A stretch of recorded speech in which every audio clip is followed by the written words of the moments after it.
Hello friends, പുതിയൊരു വീഡിയോയിലേക്ക് സ്വാഗതം. 8051 മൈക്രോ കൺട്രോളറിൻ്റെ ബേസിക് ഇൻട്രൊഡക്ഷൻ നമ്മൾ കണ്ടിരുന്നു. ഇനി അതിൻ്റെ ആർക്കിടെക്ചറാണ് ഈ ലെക്ചറിൽ നമ്മൾ കാണാൻ പോകുന്നത്. സോ 8051 ഇൻട്രൊഡക്ഷൻ പറഞ്ഞപ്പോൾ ഞാൻ ഓൾറെഡി പറഞ്ഞിട്ടുണ്ടായിരുന്നു. It's an eight bit microcontroller. അതായത് 8-ബിറ്റ് ഓപ്പറേഷൻസ് ആണ് ഒരു സൈക്കിളിൽ 8051 നടക്കുക. സോ അതുപോലെ തന്നെ അത് ഹാർവേഡ് ആർക്കിടെക്ചറാണ് ഫോളോ ചെയ്യുന്നത്. ഹാർവേഡ് ആർക്കിടെക്ചർ എന്ന് പറഞ്ഞിട്ടുണ്ടെങ്കിൽ it's a type of architecture that ആ ഒരു പ്രോസസ്സറിനകത്ത് program memory and code memory ഉണ്ടെന്ന് ഞാൻ പറഞ്ഞിട്ടുണ്ടായിരുന്നു. റാം ആൻഡ് റോം ഈ രണ്ട് മെമ്മറിയും സെപ്പറേറ്റ് ആയിട്ട് തന്നെ അലോക്കേറ്റ് ചെയ്തിട്ട് അതിനുവേണ്ടി ഡെഡിക്കേറ്റഡ് ആയിട്ടുള്ള സെപ്പറേറ്റ് ബസ്സസ് ഉണ്ടാവുന്ന ഒരു ടൈപ്പ് ഓഫ് ആർക്കിടെക്ചറാണ് ഹാർവേഡ് ആർക്കിടെക്ചർ എന്ന് പറയുന്നത്. സോ അതുപോലെ തന്നെ ഈ മൈക്രോ കൺട്രോളറിനകത്ത് CPU, RAM, ROM, input output ports, അതുപോലെ തന്നെ ടൈമർ, സീരിയൽ കമ്മ്യൂണിക്കേഷൻ പോർട്സ് ഇതെല്ലാം ഈ IC-ക്കകത്ത് തന്നെ ഇൻക്ലൂഡഡ് ആയതുകൊണ്ടാണ് ഇതിനെ നമ്മൾ മൈക്രോ കൺട്രോളർ എന്ന് വിളിക്കുന്നത്. It's A widely used micro controller in world wide.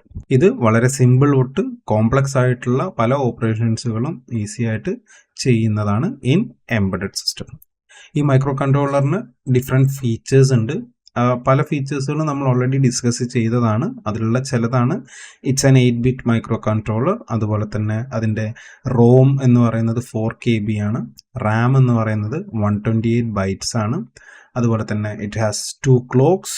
അത് 16-ബിറ്റ് ക്ലോക്സ് ആണ് വരുന്നത്. അതുപോലെ തന്നെ ഞാൻ ഓൾറെഡി പറഞ്ഞിരുന്നു it has 32 ports, input output ports available ആണ്. അതുപോലെ തന്നെ സീരിയൽ പോർട്സ് അവൈലബിൾ ആണ്. ഇതിനെക്കുറിച്ചൊക്കെ ഡീറ്റെയിൽ ആയിട്ട് നമ്മൾ കമ്മിങ് ലെക്ചേഴ്സിലൊക്കെ പഠിക്കുന്നതാണ്. അതുപോലെ തന്നെ it has interrupts, serial ports ഒക്കെ വളരെ ഇമ്പോർട്ടൻ്റ് ആയിട്ടുള്ള സാധനങ്ങളാണ് ഇൻ 8051 മൈക്രോ കൺട്രോളർ. അതൊക്കെ നമ്മൾ ഈ കോഴ്സിൽ തന്നെ കംപ്ലീറ്റ് ചെയ്യുന്നതായിരിക്കും. ഓക്കെ, സോ ഇതിൻ്റെ ബേസിക് ആർക്കിടെക്ചറാണ് നമ്മൾ പഠിക്കാൻ പോകുന്നത്. സോ 8051 ആർക്കിടെക്ചർ തന്നെ നമ്മൾ പല ബുക്സിലും പല രീതിയിലുള്ള ആർക്കിടെക്ചർസ് കണ്ടിട്ടുണ്ട്. ഇവിടെ ഞാൻ 2 ആർക്കിടെക്ചറിൻ്റെ ഫിഗേഴ്സ് കാണിക്കുന്നുണ്ട്. സോ ഈ ഒരു ഫിഗറാണ് മിക്ക ടെക്സ്റ്റുകളിലും വരുന്നത്. സോ ഇതിൽ നിങ്ങൾ നോക്കിയാൽ കാണാം, ഇതിൽ മെയിൻ CPU അവൈലബിൾ ആണ്. സോ അതിലേക്ക് തന്നെ നമുക്ക് ഓസിലേറ്റർ, ടൈമറിൻ്റെ ഓസിലേറ്റർ കണക്റ്റഡ് ആണ്. അതുപോലെ തന്നെ ഇൻട്രപ്റ്റ് കൺട്രോൾസുകൾ നമുക്ക് വരുന്നുണ്ട്. പിന്നെ memory, on chip ROM and RAM memories available ആണ്. ബസ് കൺട്രോൾ ഉണ്ട്. അതുപോലെ തന്നെ ഞാൻ പറഞ്ഞ പോലെ 32 പോർട്സുകൾ ഉണ്ട്. സോ 4 പോർട്സ് ആണ് ഓഫ് 8-ബിറ്റ്. അതേപോലെ തന്നെ സീരിയൽ പോർട്ടിൻ്റെ സെക്ഷൻ വരുന്നുണ്ട്. അതുപോലെ തന്നെ ടൈമറിൻ്റെ സെക്ഷനും വരുന്നുണ്ട്. സോ ഈ ഒരു ഫിഗർ പഠിക്കുന്നതിനെക്കാട്ടും കുറച്ചുകൂടെ ഡീറ്റെയിൽ ആയിട്ട് പഠിക്കാൻ പറ്റിയ മറ്റൊരു ആർക്കിടെക്ചർ നമുക്ക് അവൈലബിൾ ആണ്. ആ ആർക്കിടെക്ചറാണ് നമ്മളിതിൽ പഠിക്കുന്നത്. രണ്ടും ഓൾമോസ്റ്റ് സെയിം തന്നെയാണ്. സോ കുറച്ചുകൂടെ ഡീറ്റെയിൽ ആയിട്ട് നമുക്ക് എക്സ്പ്ലെയിൻ ചെയ്യാൻ പറ്റുന്നതുകൊണ്ടും മനസ്സിലാക്കാൻ പറ്റുന്നതുകൊണ്ടും I am following this architecture. Okay, so 8051 ആർക്കിടെക്ചറിൻ്റെ ഒരു ഡീറ്റെയിൽഡ് ഡയഗ്രാമാണ് ഇവിടെ തന്നിട്ടുള്ളത്. ഇതിൽ നിങ്ങൾ നോക്കിയാൽ കാണാം, there is an ALU unit is there and there are 2 registers A and B. അതുപോലെ തന്നെ is an another register PSW. പിന്നെ നമുക്ക് PC ആൻഡ് DPTR എന്ന് പറഞ്ഞിട്ടുള്ള other 2 registers are there. Then Ram, ROM memories are there. പിന്നെ നമുക്ക് പോർട്സുകളാണ് വരുന്നത്. Then timing. So ഇനി ഇതിൽ ഓരോ ബ്ലോക്സും എന്തൊക്കെയാണെന്നുള്ളത് നമുക്ക് നോക്കാം. ഫസ്റ്റ് ഒബ്വിയസ്ലി നമ്മൾ ALU തന്നെയാണ് നോക്കുന്നത്. സോ ALUയിലേക്ക് നമുക്ക് പോയാൽ it's nothing but arithmetic and logic unit. So ഞാൻ ഓൾറെഡി പറഞ്ഞിരുന്നു 8051 is an eight bit microcontroller. So ഈ ഒരു 8-ബിറ്റ് ഓപ്പറേഷൻസ് ഒരു സൈക്കിളിൽ നടക്കുന്നതുകൊണ്ടാണ് നമ്മൾ അതിനെ 8-ബിറ്റ് മൈക്രോ കൺട്രോളർ എന്ന് പറയുന്നത്. സോ അതുപോലെ തന്നെ ഈ ALU ഇപ്പം ഒരു മൈക്രോ കൺട്രോളർ ആണെങ്കിൽ, ഏതൊരു മൈക്രോ കൺട്രോളർ ആണെങ്കിലും ഒരു കമ്പ്യൂട്ടർ ആണെങ്കിലും എന്താണെങ്കിലും നമുക്ക് ഇതിലെ ഓപ്പറേഷൻസുകൾ നടക്കണമെന്നുണ്ടെങ്കിൽ it happens through registers. That is we are giving the operands. What is an operand? Operand എന്ന് പറഞ്ഞു കഴിഞ്ഞിട്ടുണ്ടെങ്കിൽ നമ്മളിപ്പോൾ ഒരു 2 നമ്പേഴ്സ് ആഡ് ചെയ്യാണ്, 3+5 എന്ന് പറയുന്ന നമ്പേഴ്സ് ആഡ് ചെയ്യുകയാണെങ്കിൽ ഈ 3 and 5 ആർ ഓപ്പറൻസ്. നമ്മളൊരു ഓപ്പറേഷൻ നടത്തുന്നതിന് വേണ്ടിയിട്ട് കൊടുക്കുന്ന ഇൻപുട്സുകൾ നമുക്ക് ഓപ്പറൻസ് എന്ന് പറയാം. ഓക്കെ, അതിലെ പ്രോസസ്സുകൾ നടക്കുന്നതെന്ന് പറയുന്നത് ത്രൂ രജിസ്റ്റേഴ്സ് ആണ്. ഓരോ തവണയും മെമ്മറി പോയിട്ട് ഈ ഓപ്പറേഷൻസുകൾ ചെയ്യുക എന്ന് പറയുന്നത് കമ്പാരിറ്റീവ്ലി സ്ലോവർ ആയതുകൊണ്ട് തന്നെ ദർ ആർ സം രജിസ്റ്റേഴ്സ്. എപ്പോഴും മെമ്മറിക്കകത്ത് തന്നെ ഡെഡിക്കേറ്റഡ് ആയിട്ടുള്ള ഫാസ്റ്റ് ആയിട്ടുള്ള രജിസ്റ്റേഴ്സ് അവൈലബിൾ ആയിരിക്കും. ഈ രജിസ്റ്റേഴ്സ് ത്രൂ ആണ് നമ്മളെപ്പോഴും ഓപ്പറേഷൻസുകൾ ഈ ALUക്കകത്ത് കണ്ടക്ട് ചെയ്യാം. So that is registers. What is A register? Register is nothing but it is a set of flip-flops which are used to store values during program. Since data is 8-bit, these are 8-bit registers. നമുക്കറിയാം 8051 data എന്ന് പറയുന്നത് 8-bit ആണ് always. So അതുകൊണ്ട് തന്നെ നമുക്ക് 8-bit registers ആണ് നമ്മളിവിടെ use ചെയ്യുക. സോ രജിസ്റ്റർ നമ്മൾ യൂസ് ചെയ്യുന്നത് എന്തിനാണ്? പ്രോഗ്രാം ഫാസ്റ്റർ ആയിട്ട് നടക്കാൻ വേണ്ടിയിട്ട്. നമുക്ക് ഓപ്പറേഷൻസുകൾ നടക്കുന്ന സമയത്ത് ഏറ്റവും ഈസി ആയിട്ട് ആക്സസ് ചെയ്യാനും സ്പീഡിൽ ആക്സസ് ചെയ്യാനും പറ്റിയ ഡെഡിക്കേറ്റഡ് മെമ്മറീസ് ആണ് രജിസ്റ്റേഴ്സ് എന്ന് പറയുന്നത്. Okay, for basic programming we have 2 registers.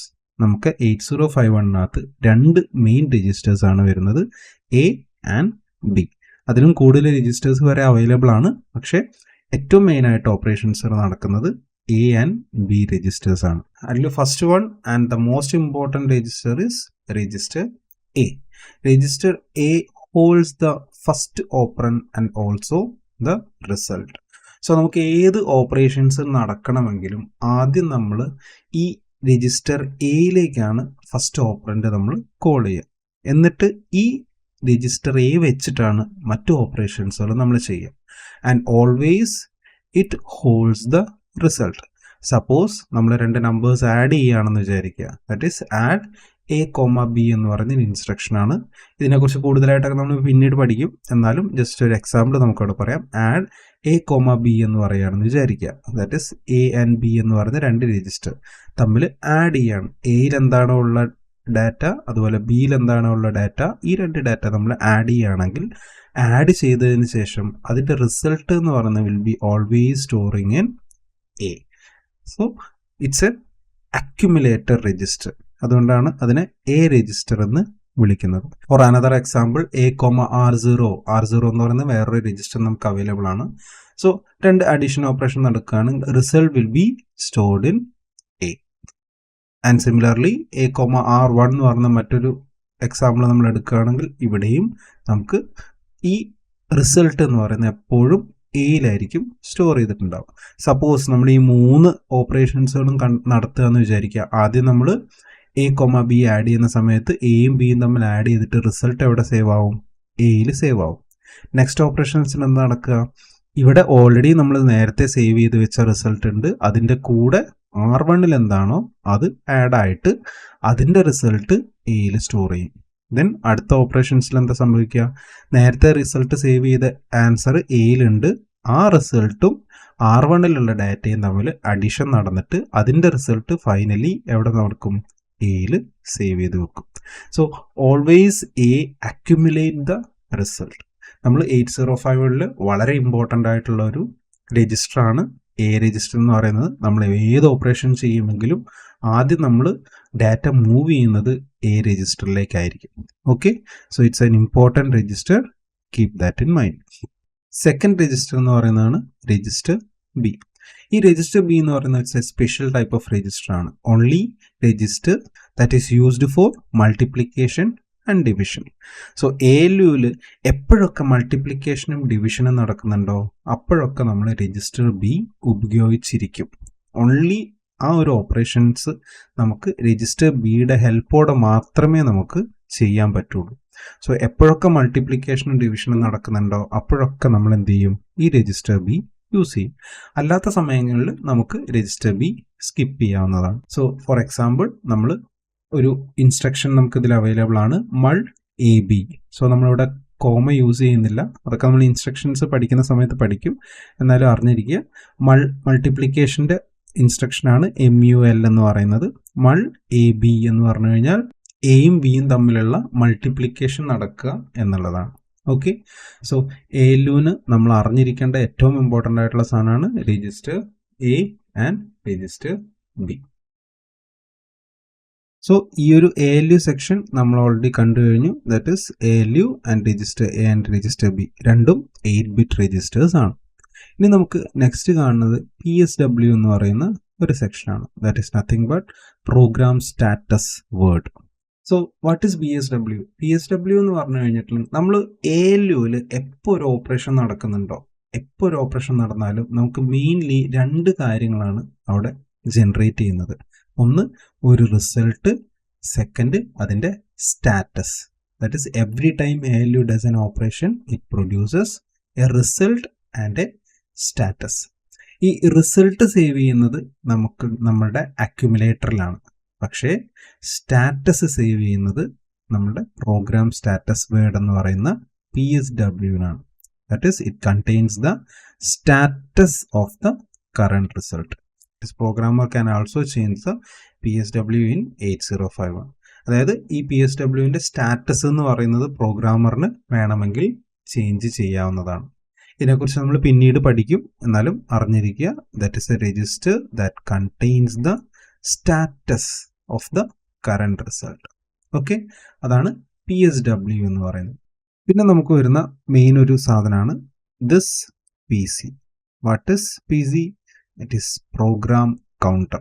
വളരെ ഇമ്പോർട്ടൻ്റ് ആയിട്ടുള്ള മറ്റൊരു രജിസ്റ്ററാണ് PC എന്ന് പറയുന്നത്. So that is PC is a register that contain the address of the next instruction. For example, നമുക്കറിയാം നമ്മളൊരു പ്രോഗ്രാം എഴുതുകയാണെങ്കിൽ, സപ്പോസ് നമ്മൾ ഹ്യൂമൻസ് പ്രോഗ്രാം എഴുതുകയാണെങ്കിൽ നമ്മളിങ്ങനെ ലൈൻ ബൈ ലൈൻ ആയിട്ടാണ് എഴുതുക. ഈവൻ നമ്മൾ കമ്പ്യൂട്ടറിനകത്ത് എഴുതുമ്പോഴും പ്രോഗ്രാംസ് ഇങ്ങനെ ലൈൻ ബൈ ലൈൻ ആയിട്ടാണ് എഴുതുക. സോ അവിടെ ആദ്യത്തെ ലൈൻ ഇൻസ്ട്രക്ഷൻസ് എക്സിക്യൂട്ട് ചെയ്ത് കഴിഞ്ഞാൽ തൊട്ടടുത്ത ലൈൻ ഇൻസ്ട്രക്ഷൻ എക്സിക്യൂട്ട് ചെയ്യണം എന്ന് നമുക്ക് മനസ്സിലാവുന്നത് നമ്മൾ നോർമലി പഠിച്ചിട്ടുള്ള എങ്ങനെയാണ്, ടോപ്പ് ടു ബോട്ടം നമ്മളിങ്ങനെ റീഡ് ചെയ്യാനാണ് പഠിച്ചിട്ടുള്ളത്. പക്ഷേ ഫോർ എ സിസ്റ്റം, ഒരു കമ്പ്യൂട്ടറിനോ ഒരു മൈക്രോ കൺട്രോളറിനോ അതെങ്ങനെ മനസ്സിലാവും? മൈക്രോ കൺട്രോളറിന് ഇത് കഴിഞ്ഞാൽ തൊട്ടടുത്തതാണ് എന്നുള്ളത് മൈക്രോ കൺട്രോളറിന് മനസ്സിലാവില്ല. It's A system. സോ അതിന് നമ്മൾ പറഞ്ഞു കൊടുക്കണം ഏത് രീതിയിൽ ഇൻസ്ട്രക്ഷൻസ് നടക്കണം എന്നുള്ളത്. സോ PC എന്ന് പറയുന്നത് ഇറ്റ് കണ്ടെയ്ൻസ് ദ അഡ്രസ്. ഞാൻ ഓൾറെഡി പറഞ്ഞിരുന്നു what is the difference between data and address. So PC register എന്താ ചെയ്യാന്ന് പറഞ്ഞാൽ it contains the address of the next instruction. Suppose നമുക്ക് ഫസ്റ്റ് ഈ ഒരു ഇൻസ്ട്രക്ഷൻ ആണ് റണ്ണ് ചെയ്യേണ്ടതെങ്കിൽ ഈ ഇൻസ്ട്രക്ഷൻ റണ്ണ് ചെയ്യാനുള്ളതിൻ്റെ അഡ്രസ് ഈ PCക്കകത്ത് ഉണ്ടാവും. ഈ ഇൻസ്ട്രക്ഷൻ എക്സിക്യൂട്ട് ചെയ്ത് കഴിഞ്ഞിട്ടുണ്ടെങ്കിൽ അതിനുശേഷം അടുത്ത ലൈൻ ആണ് എക്സിക്യൂട്ട് ചെയ്യേണ്ടത് എന്ന് സിസ്റ്റത്തിന് മനസ്സിലാവുക ഈ PCയിൽ പോയി ചെക്ക് ചെയ്തിട്ടാണ്. സോ PC ആ ടൈമിൽ എന്ത് ചെയ്യും? ഫസ്റ്റ് ലൈൻ എക്സിക്യൂട്ട് ചെയ്ത് കഴിഞ്ഞാൽ PC will automatically get incremented. So increment ചെയ്ത് കഴിയുമ്പോൾ പ്രോസസ്സറിന് മനസ്സിലാവും ഇത് കഴിഞ്ഞാൽ അടുത്ത ഇൻസ്ട്രക്ഷൻ എന്ന് പറയുന്നത് ഇതാണ് എന്ന്. ഇതും എക്സിക്യൂട്ട് ചെയ്ത് കഴിഞ്ഞാൽ PC ഓട്ടോമാറ്റിക്കലി ഇൻക്രിമെൻ്റ് ആവുന്നു, അടുത്ത ലൈനിലേക്ക് പോകുന്നു. അതിനുശേഷം ഓരോ എക്സിക്യൂഷൻ നടക്കുമ്പോഴും ഈ PC എന്ന് പറയുന്നത് ഓട്ടോമാറ്റിക്കലി ഇൻക്രിമെൻ്റ് ആയിക്കൊണ്ടിരിക്കും. സോ പ്രോസസ്സറിന് മനസ്സിലാവും നെക്സ്റ്റ് ഇൻസ്ട്രക്ഷൻ എക്സിക്യൂട്ട് ചെയ്യേണ്ടത് എവിടെ പോയിട്ടാണ്. അതിൻ്റെ അഡ്രസ് ഞാൻ പറഞ്ഞിട്ടുണ്ടായിരുന്നു. അഡ്രസ് അവിടെ ഡാറ്റയല്ല, ഇറ്റ്സ് അഡ്രസ്. സോ ഏത് ലൊക്കേഷനിൽ പോയിട്ട് എന്ത് എക്സിക്യൂട്ട് ചെയ്യണം എന്ന് നമ്മളുടെ പ്രോസസ്സറിന് മനസ്സിലാവുന്നത് ഈ PCയിൽ പോയിട്ടായിരിക്കും. As the instruction is fetched the PC get incremented automatically. ഏതെങ്കിലും ഒരു ലൈന് ഫെച്ച് ചെയ്ത് എക്സിക്യൂട്ട് ചെയ്തതിന് ശേഷം ഓട്ടോമാറ്റിക്കലി എന്ത് സംഭവിക്കും? PC ഇൻക്രിമെൻ്റ് ആവും. സോ അപ്പോൾ പ്രത്യേകം ശ്രദ്ധിക്കുക, it does not contain the next instruction. അവിടെ ഇൻസ്ട്രക്ഷൻ അല്ല അവിടെ വരുന്നത്, it only contains the address. So PC എന്ന് പറയുന്നത് ഇറ്റ് കണ്ടെയ്ൻസ് ദ അഡ്രസ്. ആദ്യത്തെ അഡ്രസ് സപ്പോസ് 1000 എന്ന് പറയുന്ന ഒരു അഡ്രസ്സിലാണ് നമുക്ക് ഇൻസ്ട്രക്ഷൻസ് ഉള്ളതെന്ന് വിചാരിക്കുക. സോ ഈ ഒരു ഇൻസ്ട്രക്ഷൻ എക്സിക്യൂട്ട് ചെയ്ത് കഴിഞ്ഞിട്ടുണ്ടെങ്കിൽ PC എന്ന് പറയുന്നത് എന്താവും? ഓട്ടോമാറ്റിക്കലി നെക്സ്റ്റ് ഇൻക്രിമെൻ്റ് ചെയ്തിട്ട് 1001 ആവും.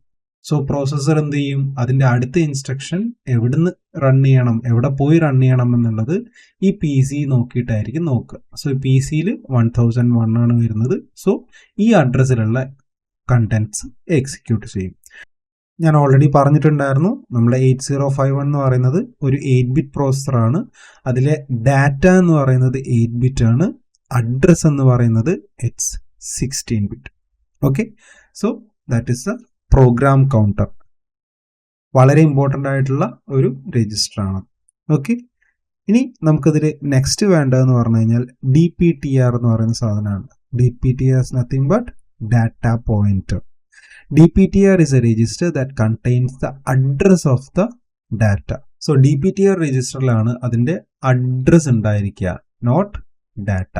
ഓക്കെ, സോ അത് വളരെ പ്രത്യേകം ശ്രദ്ധിച്ചിരിക്കുക. DPTR എന്ന് പറയുന്നത് ഡാറ്റ പോയിന്റർ ആണ്. നമ്മുടെ ഡാറ്റ എവിടെയാണ് അവിടേക്ക് ലൊക്കേറ്റ് ചെയ്യുന്ന സാധനമാണ് DPTR എന്ന് പറയുന്നത്. Okay, as data can be accessed in any order, programmer can change DPTR. Data എന്ന് പറയുന്നത് നമ്മൾ നേരത്തെ കണ്ട പോലെ PC പോലെ സീക്വൻഷ്യലി അല്ല വരിക. നമുക്ക് എവിടെ നിന്ന് വേണമെങ്കിലും ഡാറ്റ നമുക്ക് ആക്സസ് ചെയ്യാം. ഏത് ഓർഡറിൽ വേണമെങ്കിലും നമുക്ക് ഡാറ്റ ആക്സസ് ചെയ്യാം. അതുകൊണ്ട് തന്നെ programmer can change the values of DPTR. So നമ്മൾ ഓൾറെഡി പറഞ്ഞിരുന്നു, it contains the address. So address എന്ന് പറഞ്ഞു കഴിഞ്ഞാൽ എന്താ? ഇറ്റ്സ് 16 ബിറ്റ് ആണ് ഇൻ 8051. സോ അതുകൊണ്ട് തന്നെ അഡ്രസ് 16 ബിറ്റ് ആണ്. നമ്മുടെ പ്രോസസ്സർ എന്ന് പറയുന്നത് 8 ബിറ്റ് ആണ്. സപ്പോസ് ചില സമയങ്ങളിൽ നമുക്ക് 16 ബിറ്റ് ഓപ്പറേഷൻസ് ഒക്കെ ചെയ്യുന്ന സമയത്ത് നമുക്ക് അവിടെ എന്ത് സംഭവിക്കും? 2 സൈക്കിൾ നമുക്ക് അവിടെ ആവശ്യമുണ്ടാവും. സോ അങ്ങനെ ഉണ്ടാവുന്ന സമയങ്ങളിൽ ഒരു പെർഫോമൻസ് ഇഷ്യൂ വരുന്നത് കൊണ്ട് തന്നെ ഈ DPTRനെ നമ്മൾ 2 പാർട്ടായിട്ട് ഡിവൈഡ് ചെയ്തിട്ടുണ്ട്. That is DPH and DPL. H is the higher byte and L is the lower byte. So 16-bit access require more time. To avoid that, നമ്മൾ അവിടെ ഒരു എക്സ്ട്രാ ചോയ്സ് തന്നിട്ടുണ്ട്. നമ്മൾ അതിനെ 2 8-bit രജിസ്റ്റേഴ്സ് ആയിട്ട് ഡിവൈഡ് ചെയ്തിട്ടുണ്ട്. അതാണ് ലോവർ ആൻഡ് ഹയർ ബൈറ്റ്സ്. അത് നമുക്ക് പ്രോഗ്രാമറിന്റെ ആവശ്യം പോലെ നമുക്കത് എടുക്കാം. ഒന്നുകിൽ ഡയറക്റ്റ് 16-bit അഡ്രസ് ആയിട്ട് നമുക്ക് വലിയ രീതിയിലുള്ള പെർഫോമൻസ് ചേഞ്ച് ഒന്നും നമുക്ക് അവിടെ വരുന്നില്ല എന്നുണ്ടെങ്കിൽ ഡയറക്റ്റ് നമുക്ക് 16-bit അഡ്രസ് ആയിട്ട് എടുക്കാം. സോ ഇനി ചില സമയങ്ങളിൽ നമുക്ക് 8-bit ഓപ്പറേഷൻസ് മാത്രം മതി, നമുക്ക് ഈ 16 ബിറ്റ്സും നമുക്ക് അവിടെ എടുക്കേണ്ട ആവശ്യമില്ല. അങ്ങനെയാണെങ്കിൽ നമുക്ക് എന്ത് ചെയ്യാം? ഇതുപോലെയുള്ള ലോവർ ബൈറ്റ്സുകൾ മാത്രം, that which is an 8-bit. Okay, so ഈ ലോവർ ബൈറ്റ്സ് മാത്രം യൂസ് ചെയ്ത് നമുക്ക് ഓപ്പറേഷൻസ് ചെയ്യാം. ഇനി അതല്ല, ഈ 8-bit മുകളിലേക്ക് നമ്മൾ ചെയ്യുന്നുണ്ടെങ്കിൽ മാത്രം ഹയർ ബിറ്റ്സുകൾ നമ്മൾ യൂസ് ചെയ്താൽ മതി. അപ്പോൾ നമ്മുടെ പ്രോസസ്സ് എന്ന് പറയുന്നത് കുറച്ചുകൂടെ എഫിഷ്യൻ്റ് ആയിരിക്കും. Okay, that is the difference. അതുകൊണ്ട് തന്നെ DPTR നമ്മൾ 2 പാർട്ടായിട്ട് യൂസ് ചെയ്യാറുണ്ട്. അത് പ്രോഗ്രാമറിന്റെ ഇഷ്ടമനുസരിച്ചിട്ട് നമുക്കത് യൂസ് ചെയ്യാം. Okay, that is the DPTR register.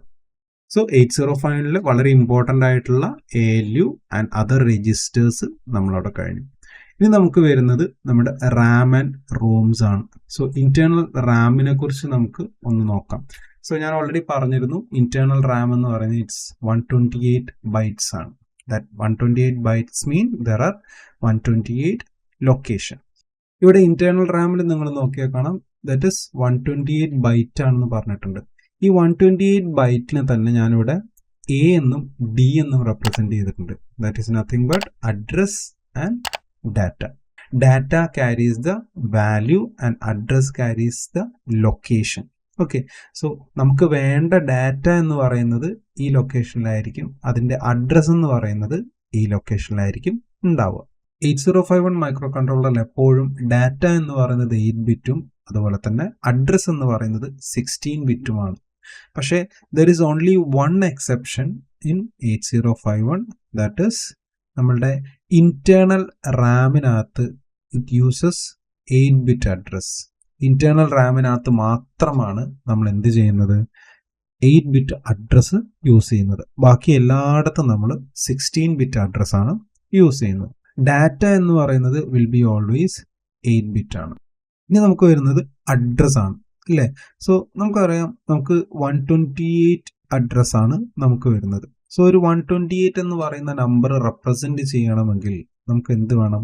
It's nothing but 2⁻7 ആണ്. സോ നമുക്ക് 7 ബിറ്റ്സ് ആണ് വേണ്ടത്. That is 0000000. സോ നമുക്ക് 7 ബിറ്റ്സ് വെച്ചിട്ട് എന്ത് ചെയ്യാം? 128 ബിറ്റ് അഡ്രസ് റെപ്രസെന്റ് ചെയ്യാം.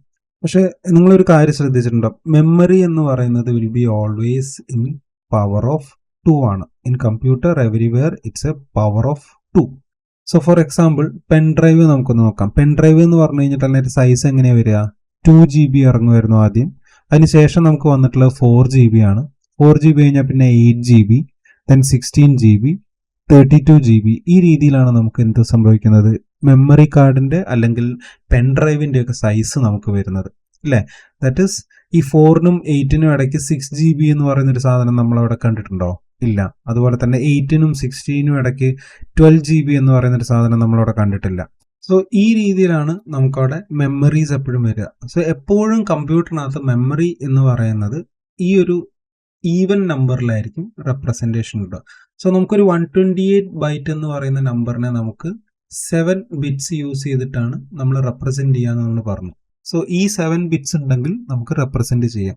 പക്ഷെ ഇവിടെ നമുക്ക് എന്താ സംഭവിക്കുന്നത്, ഇവിടെ നമുക്ക് 4 ബിറ്റ്സ് വരുന്നുണ്ട്, പിന്നെ 3 ബിറ്റ്സ് വരുന്നുണ്ട്. സോ ടോട്ടൽ 7 എന്ന് പറയുന്നത് ഇറ്റ്സ് ആൻ ഓഡ് നമ്പർ ആണ്. സോ അതുകൊണ്ട് തന്നെ നമുക്ക് ഈ ഒരു നമ്പർ വെച്ചിട്ട് നമുക്ക് ഒരിക്കലും ഈ മെമ്മറി റെപ്രസെൻറ്റ് ചെയ്യാൻ പറ്റില്ല. നമ്മൾ എന്ത് ചെയ്യും, ഇവിടെ ഒരു സീറോയും കൂടെ ആഡ് ചെയ്യും. സോ ടോട്ടൽ നമുക്ക് എത്ര ബിറ്റായി, 8 ബിറ്റാണ് വരുന്നത് അല്ലേ. സോ 8 ബിറ്റ് നമ്മളവിടെ വരുന്ന സമയത്ത് നമുക്ക് എന്ത് ചെയ്യാം, 128 എന്ന് പറയുന്നത് ഈ 8 ബിറ്റിനകത്ത് റെപ്രസെന്റ് ചെയ്യാം. 6 ബിറ്റ്സ് നമുക്കവിടെ റെപ്രസെന്റ് ചെയ്യാൻ പറ്റില്ല. 6 ബിറ്റ് ഉണ്ടെങ്കിൽ 128 റെപ്രസെന്റ് ചെയ്യാൻ പറ്റില്ല. വി നീഡ് അറ്റ്ലീസ്റ്റ് 7 ബിറ്റ് വരെയെങ്കിലും നമുക്ക് വേണം. സോ 7 എന്ന് പറയുന്ന ഒരു മെമ്മറിയിൽ പോസിബിൾ ആയിട്ടില്ലാത്തതുകൊണ്ട് നമ്മളവിടെ ഈവൻ നമ്പേഴ്സ് യൂസ് ചെയ്യാൻ വേണ്ടി 8 ബിറ്റിലാണ് നമ്മൾ റെപ്രസെന്റ് ചെയ്യുക. ഓക്കെ, സോ എന്തുകൊണ്ടാണ് നമ്മൾ 8 ബിറ്റ് യൂസ് ചെയ്യുന്നത് മനസ്സിലാക്കി വെക്കുക. സോ ഈ 8 ബിറ്റ് റെപ്രസെൻറ്റേഷൻ നമുക്ക് എങ്ങനെ റെപ്രസെന്റ് ചെയ്യാം, 0000 ഉണ്ട്, അതുപോലെ തന്നെ അഗെയിൻ 0000. സോ ഇതിൽ നമുക്ക് 127 എന്ന് പറയുന്ന നമ്പർ എന്താണ്, 1111111 ആണ്. സോ ഇതാണ് നമുക്ക് എന്ത് വരുന്നത്, 127. സോ 0 to 127 ആണ് നമുക്ക് 128 വരുന്നത്. പക്ഷെ നമുക്ക് ഇവിടെ എക്സ്ട്രാ ഒരു ബിറ്റ് വരുന്നുണ്ട്, that is nothing but 0. So നമ്മുടെ ഇന്റേണൽ റാം എന്ന് പറയുന്നത് 128 ആണെങ്കിലും അതിന്റെ അഡ്രസ് എന്ന് പറയുന്നത് എങ്ങനെയായിരിക്കും നമുക്ക് വരുന്നത്, what is 1111, that is nothing but F. അതുപോലെ തന്നെ what is 111, that is 7. So നമ്മളുടെ റേഞ്ച് എന്ന് പറയുന്നത് എങ്ങനെയായിരിക്കും, 0 to 7F ആണ് വരിക. That is nothing but 00 HECS തൊട്ട് നമുക്ക് 7F ഹെക്സ് വരെയാണ് അതിന്റെ വാല്യൂ നമുക്കവിടെ കിട്ടുക. സോ നമുക്ക് എങ്ങനെ വരും അതിന്റെ അഡ്രസ്സ്, 00H തൊട്ട് 01H 02H അങ്ങനെ പോയി 7FH വരെയാണ് നമുക്ക് വരിക. സോ ഇന്റേണൽ റാമിന്റെ അഡ്രസ് ലൊക്കേഷൻസ് എങ്ങനെ ഈ റേഞ്ച് വരുന്നു എന്നുള്ളത് അറിഞ്ഞു വെക്കുക, വളരെ ഇമ്പോർട്ടൻ്റ് ആയിട്ടുള്ളതാണ്. സോ അതെങ്ങനെയാണ് വരുന്നതെന്ന് ഞാൻ ഓൾറെഡി പറഞ്ഞു. ദാറ്റ് ഈസ് 0001 എന്ന് പറയുന്നത് ഈ ബൈനറി റെപ്രസെന്റേഷൻ ആണ്, 02 എന്ന് പറയുന്നത് ഈ ബൈനറി റെപ്രസെന്റേഷൻ ആണ്. ആൻഡ് ഫൈനലി നമുക്ക് കിട്ടുന്ന എന്താണ്, that is nothing but 7 and F. So internal റാമിനെ കുറിച്ച് നമ്മൾ ഡീറ്റെയിൽ ആയിട്ട് പിന്നീട് പഠിക്കുന്നുണ്ടെങ്കിലും എങ്ങനെയാണ് ഇന്റേണൽ റാമിൽ ഈ അഡ്രസ് വന്നിട്ടുള്ളത് എന്ന് അറിഞ്ഞു വെക്കുക. Okay, that is internal Ram. Internal Ram മനസ്സിലാക്കി കഴിഞ്ഞാൽ റോം നമുക്ക് വളരെ ഈസി ആയിട്ട് പെട്ടെന്ന് തന്നെ മനസ്സിലാക്കാവുന്നതാണ്. ദാറ്റ് ഈസ് ഇന്റേണൽ റോം എന്ന് പറയുന്നത് എന്താണ്, ഇറ്റ്സ് 4 KB ആണ് അതിന്റെ സൈസ്. നമ്മളോട് പറഞ്ഞിരുന്നു റാം എന്ന് പറയുന്നത് 128 ബൈറ്റ്സ് ആണ്, റോം എന്ന് പറയുന്നത് 4 KB ആണ്. സോ 4 KB എന്ന് പറയുന്നത് ദാറ്റ് മീൻസ് നമ്മൾ നേരത്തെ പറഞ്ഞ പോലെ തന്നെ 128 ബിറ്റ്സ് ആണെങ്കിൽ 4 KB ലൊക്കേഷൻസ് ആണ് നമുക്ക് ഇന്റേണൽ റോമിനകത്ത് വരുന്നത്. സോ 4 KB എന്ന് പറയുന്നത് റെപ്രസെന്റ് ചെയ്യാൻ വേണ്ടിയിട്ട് നമ്മൾ നേരത്തെ ചെയ്ത പോലെ തന്നെ ഇപ്പോൾ ഡാറ്റ എന്ന് പറയുന്നത് എപ്പോഴും നമുക്ക് 8051നകത്ത് 8 ബിറ്റ് തന്നെയായിരിക്കും. ബാക്കിയുള്ളതാണ് നമുക്ക് അഡ്രസ് ആയിട്ട് വരുന്നത്. സോ നമ്മൾ നേരത്തെ പറഞ്ഞ പോലെ തന്നെ നമുക്ക് 4K അഡ്രസ്സസ് വേണമെന്നുണ്ടെങ്കിൽ നമുക്ക് അറ്റ്ലീസ്റ്റ് 12 ബിറ്റ്സ് ആണ് വേണ്ടത്. പക്ഷെ നമുക്ക് 12 എന്ന് പറയുന്ന നമ്പർ നമുക്കവിടെ യൂസ് ചെയ്യാൻ പറ്റില്ല. കാരണം എന്താണ്, ഞാൻ നേരത്തെ പറഞ്ഞ പോലെ തന്നെ ഒരു മെമ്മറി വരുന്ന സമയത്ത് ഓൾവേസ് നമ്മൾ 2ന്റെ മൾട്ടിപ്ലിക്കേഷൻസ് വെച്ചിട്ടാണ് നമ്മളവിടെ ചെയ്യുക. സോ നമുക്കവിടെ 12 യൂസ് ചെയ്യാൻ പറ്റില്ല, നമ്മൾ എന്ത് ചെയ്യും, 16 ആണ് നമുക്കവിടെ വേണ്ടത്. സോ അഡ്രസ് എന്ന് പറയുന്നത് 16 ബിറ്റ് ആയിരിക്കും നമുക്ക് അവിടെ വരിക. സോ സെയിം പ്രോസസ്സ് തന്നെ നമുക്ക് റെപ്രസെന്റ് ചെയ്യണമെങ്കിൽ 0000H ആണ് വരുന്നത്. 4 KB എന്ന് പറഞ്ഞു കഴിഞ്ഞിട്ടുണ്ടെങ്കിൽ നമുക്ക് FFF ആൻഡ് H ആണ് നമുക്ക് 4 KB വരുന്നത്. ദാറ്റ് ഈസ് നമ്മൾ നേരത്തെ കണ്ട അതേപോലെ തന്നെ 0000 തൊട്ട് 0FFF ആണ് നമുക്ക് വരിക. ദാറ്റ് ഈസ് 0 to 4095 വരുമ്പോഴാണ് നമുക്ക് ടോട്ടൽ 4 KB നമുക്കവിടെ റെപ്രസെന്റ് ചെയ്യുന്നത്. സോ പ്രാക്ടിക്കലി നമ്മൾ ഇങ്ങനെ ഓഡ് നമ്പേഴ്സ് വെച്ചിട്ട് മെമ്മറി ലൊക്കേറ്റ് പ്രസന്റ് ചെയ്യില്ല, ഓൾവേസ് നമ്മൾ ഈവൻ നമ്പേഴ്സ് വരും. സോ അതുകൊണ്ട് തന്നെ നമുക്ക് എന്ത് ചെയ്യും, ഈ 3 ഇതിന് പകരം വി വിൽ ഓൾവേസ് ഇവിടെ ഒരു 0000 കൂടെ നമുക്കവിടെ എക്സ്ട്രാ വരുന്നുണ്ട്. സോ അതുകൊണ്ട് തന്നെ നമ്മളുടെ ഇന്റേണൽ റോമിന്റെ അഡ്രസ് റേഞ്ച് എന്ന് പറയുന്നത് എന്തായിരിക്കും? ഇറ്റ്സ് 000. 16 ബിറ്റ് ആയതുകൊണ്ട് തന്നെയാണ് നമുക്കിവിടെ 4 നമ്പേഴ്സ് വരുന്നത്. ഹെക്സാഡെസിമലിൽ നമ്മൾ ഓൾറെഡി ഡിസ്കസ് ചെയ്തിരുന്നു ഇതെങ്ങനെയാണെന്നുള്ളത്. സോ 00000 to 0FFFH വരെയാണ് അതിന്റെ അഡ്രസ്സ് നമുക്ക് വരുന്നത്. ഡാറ്റ എന്ന് പറയുന്നത് വിൽ ബി ഓൾവേസ് 8 ബിറ്റ് ആയിരിക്കും. സോ അതിൽ ചേഞ്ചസ് ഒന്നും വരുന്നില്ല. ബട്ട് ഇന്റേണൽ റോം വരുന്ന സമയത്ത് നമ്മളുടെ റേഞ്ച് വരുന്നത് 000 to 0FFFH. ഇന്റേണൽ റോമിനെ കുറിച്ചൊക്കെ നമ്മൾ ഡീറ്റെയിൽ ആയിട്ട് പിന്നീട് പഠിക്കും. എന്നാലും ഇതിന്റെ റേഞ്ച് ഒന്ന് അറിഞ്ഞിരിക്കുക, അതെങ്ങനെ വന്നു എന്നുള്ളതും മനസ്സിലാക്കി വെക്കുക. ഓക്കെ, അതാണ് ഇന്റേണൽ റോം വരുന്നത്. സോ മെയിൻ കാര്യങ്ങളൊക്കെ നമ്മൾ ഓൾറെഡി കണ്ടു കഴിഞ്ഞു. പിന്നെ നമുക്ക് വരുന്നതെന്ന് പറഞ്ഞു കഴിഞ്ഞാൽ ഈ ഇൻപുട്ട് ഔട്ട്പുട്ട് പോർട്ട് സെക്ഷനും അതുപോലെ ടൈമിംഗ് കൺട്രോൾ യൂണിറ്റുമാണ്. സോ ഇതിൽ നിങ്ങൾ നോക്കിയാൽ കാണാം ഓരോ പോർട്ടിലും നമ്മൾ ലാച്ച് എന്ന് പറയുന്ന ഒരു സാധനം വന്നിട്ടുണ്ട്. എന്തിനാണ് നമ്മൾ ഈ ലാച്ച് യൂസ് ചെയ്യുന്നത്? ലാച്ച് ബേസിക്കലി നമ്മൾ യൂസ് ചെയ്യുന്നതെന്ന് പറഞ്ഞു കഴിഞ്ഞാൽ ടു ഹോൾഡ് ദ വാല്യൂ. നമുക്ക് സപ്പോസ് നമ്മൾ ALU എന്ന് പറയുന്നത് ഒരു വാല്യൂ നമ്മളവിടെ കൊടുത്തു, ഒരു വാല്യൂ നമ്മൾ മേ ബി ഒരു കാൽക്കുലേറ്ററിനകത്ത് നമ്മളൊരു വാല്യൂ 2 നമ്പേഴ്സ് തമ്മിലുള്ള വാല്യൂ ഡിസ്പ്ലേ ചെയ്യുകയാണെന്ന് വിചാരിക്കുക. സോ 5 എന്ന് പറയുന്ന കാൽക്കുലേറ്ററിൽ ജസ്റ്റ് കാണിച്ചിട്ട് അപ്പം തന്നെ അങ്ങ് പോയി കഴിഞ്ഞാൽ അതിന്റെ മീനിങ് എന്താണ്? ദാറ്റ് ഈസ് ആ യൂസറിന് എന്താണ് റിസൾട്ട് എന്നുള്ളത് അവിടെ വിഷ്വലൈസ് ചെയ്യാൻ പറ്റുന്നുണ്ടാവില്ല. ദാറ്റ് മീൻസ് ആ ഒരു വാല്യൂ അവിടെ ഹോൾഡ് ചെയ്ത് വെച്ചാൽ മാത്രമേ നമുക്ക് അതിന്റെ റിസൾട്ട് കാണാൻ പറ്റുള്ളൂ. സോ അതുപോലെ തന്നെ നമുക്ക് ഈ ഒരു പോർട്ടിൽ വരുന്ന വാല്യൂ ഹോൾഡ് ചെയ്ത് വെക്കാനാണ് നമ്മളിവിടെ ലാച്ച് യൂസ് ചെയ്യുന്നത്. അൺടിൽ മറ്റൊരു വാല്യൂ വെച്ചിട്ട് അത് റീപ്ലേസ് ചെയ്യുന്നത് വരെ നമ്മൾ എന്ത് ചെയ്യും? ആ വാല്യൂ ലാച്ച് അവിടെ ഹോൾഡ് ചെയ്ത് വെക്കുകയാണ് ചെയ്യുക. അതിനു വേണ്ടിയിട്ടാണ് നമ്മൾ ലാച്ച് ഓരോ പോർട്ടിലും യൂസ് ചെയ്തിട്ടുള്ളത്. ലാച്ച് എന്ന് പറയുന്നത് ഇവിടെ 8 ബിറ്റ് ആണ്. നമുക്കറിയാം നമ്മുടെ പോർട്ടും 8 ബിറ്റ് ആണ്, അതുകൊണ്ട് തന്നെ ലാച്ചും 8 ബിറ്റ് ആണ്. So why we are using latch? To hold the value. ഈ പ്രോസസ്സർ ആ ഒരു പോർട്ടിലേക്ക് മറ്റൊരു വാല്യൂ കൊടുക്കുന്നത് വരെ ആ വാല്യൂ പഴയ വാല്യൂവിനെ ഹോൾഡ് ചെയ്ത് വെക്കാൻ വേണ്ടിയിട്ടാണ് ലാച്ച് നമ്മൾ യൂസ് ചെയ്യുന്നത്. സോ പോർട്ടിനെ കുറിച്ച് ഡീറ്റെയിൽ ആയിട്ടൊക്കെ നമ്മൾ പിന്നീട് പഠിക്കുന്നുണ്ട്. ബേസിക് ആർക്കിടെക്ചർ പഠിക്കാൻ വേണ്ടിയിട്ട് നമ്മൾ port list. So IO selection ഞാൻ പറഞ്ഞിരുന്നു. P0, P1, P2, P3 എന്ന് പറഞ്ഞ നാല് 8 ബിറ്റ് പോർട്ടുകളാണ് നമുക്ക് വരുന്നത്.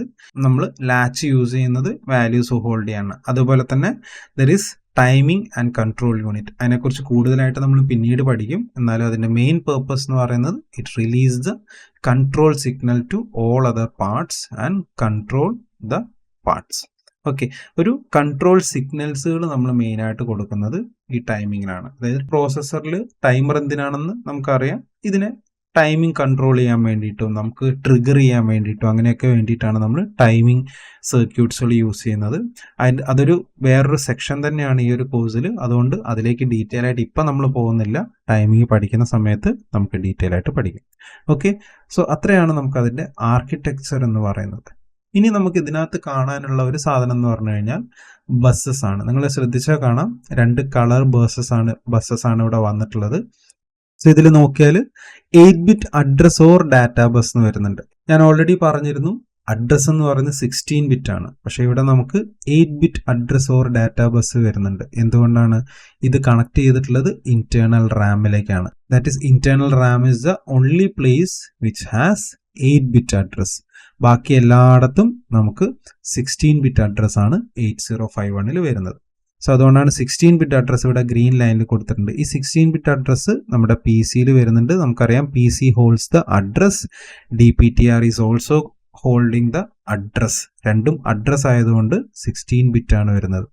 അതുപോലെ തന്നെ ഇന്റേണൽ റോമിനകത്തുള്ള അഡ്രസ്സും 16 ബിറ്റ് ആണെന്ന് ഞാൻ പറഞ്ഞിരുന്നു. അതുകൊണ്ട് അതിവിടെ കണക്ട് ചെയ്തിട്ടുണ്ട്. പിന്നെ നമുക്ക് വരുന്നത് പോർട്ട് 0 ആൻഡ് പോർട്ട് 2 ആണ്. അത് രണ്ടും 16 ബിറ്റ് ഓപ്പറേഷൻസ് എടുക്കുന്നുണ്ട്. ബാക്കിയൊന്നും 16 ബിറ്റ് ഓപ്പറേഷൻ എടുക്കുന്നില്ല. അതുകൊണ്ട് തന്നെ 8 bit address and data bus ആണ് ബാക്കിയുള്ള എല്ലാ പോർട്ടിലേക്കും കണക്ട് ചെയ്തിട്ടുള്ളത്. Okay, so this is the 8051 basic architecture. So architecture of 8051 ചോദിക്കുകയാണെങ്കിൽ ഇതാണ് നിങ്ങൾ എഴുതി വെക്കേണ്ടത്. ഈ ഒരു ഫിഗർ വരയ്ക്കുക, ഇതിനകത്തുള്ള ഓരോ പാർട്ടുകളും എന്താണെന്നുള്ളത് എക്സ്പ്ലെയിൻ ചെയ്യുക. ഓക്കെ, ഒരു 7 to 10 മാർക്സ് ക്വസ്റ്റ്യന് ചോദിക്കാൻ പറ്റിയിട്ടുള്ള ഒരു ക്വസ്റ്റ്യൻ ആണിത്. ഓക്കെ, സോ ഇത്രയാണ് ഈ ഒരു വീഡിയോയിലുള്ളത്. എന്തെങ്കിലും ഡൗട്ട്സ് ഉണ്ടെങ്കിൽ താഴെ കമൻറ്റ് ചെയ്യുക. Thanks for watching the video. അടുത്ത വീഡിയോയിൽ കാണുന്നവരെ ഗുഡ് ബൈ.